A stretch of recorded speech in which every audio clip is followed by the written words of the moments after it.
I am always stressed out about school drama, friends, and boys. I care so much about what other people think about me. Sometimes it feels like the world is ending, even over one simple text message. I used to think the world was the only one that mattered. I didn't realize I was living in a bubble until I read the story of Caitlin. When my dad found out about the choir New York trip, he told me I should go. I said I didn't want to because I would rather go to Florida with my family like I do every spring break. My dad told me that I get to do that every year, but this is something new and different. He also mentioned that my two older sisters went on this trip and loved it, and so he shares that I would love it too. He immediately signed me up. Every time I heard my dad discussing how they would go to the beach in Disney World, I got annoyed. I constantly complained about how I wanted to go to Disney this year. So when my dad found out about the DECA Florida trip, he said it was really cheap and once again that I would love it. He also said that I can't complain about not getting to go to Disney because I was going to both. As predicted, he signed me up once again. Now I was furious. I was complaining to a friend about how my dad was making me go to a New York trip and a Florida trip, and how I didn't want to go to either. The girl sat there and nodded her head, listening. She seemed sad. That's when I realized that girl's parents weren't paying for the trip, and that she had to work to save up $1,800 to go. While I didn't have to worry about the cost, I was throwing a fit about an opportunity others were dreaming of.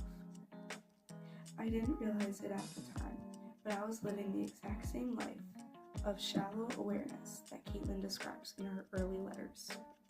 Martin said, "At our school, we wear uniforms, so our parents do not bother buying as many clothes as you have. You are lucky." Alifirenka, Ganda, Welch, 86. This shows him hinting at his life not being the same as hers. It wasn't until I picked up I Will Always Write Back that I looked back at my own life and saw the parallel. In the book, Caitlin saw Martin as a safe place, free of judgment. Since he didn't know any of the people in her life, she told him everything. She constantly vented about her issues with friends, boyfriends, and parents. As she says in the book, Martin was the only person I felt like I could be totally honest with.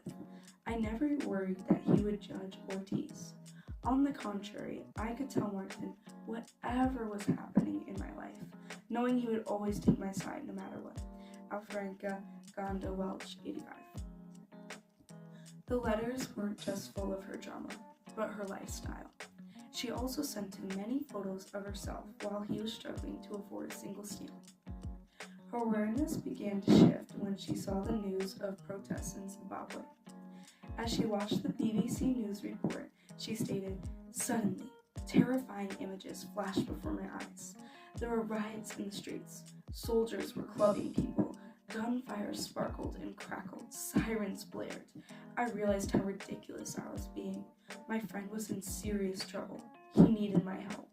There was no time to act like a desperate teenager. I was totally fine, but I had to make sure Martin was too." Alifirenka, Ganda, Welch, 93.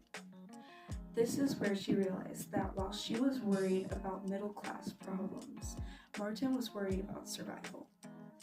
Caitlin made substantial self-growth throughout this book.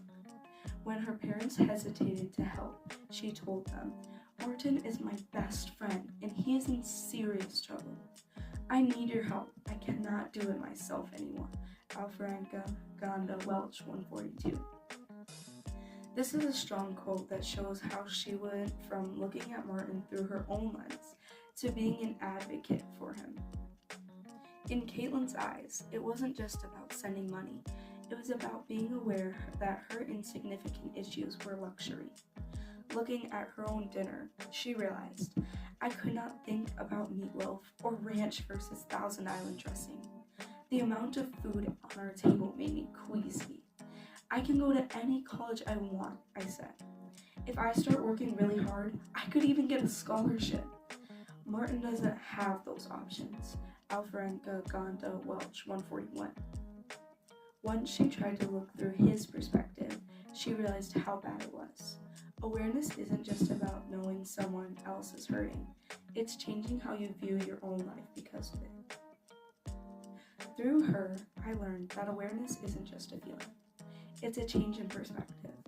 It's catching myself before I complain and remembering that for some of my own classmates, a $1,800 trip isn't just an opportunity, it's an impossible mountain.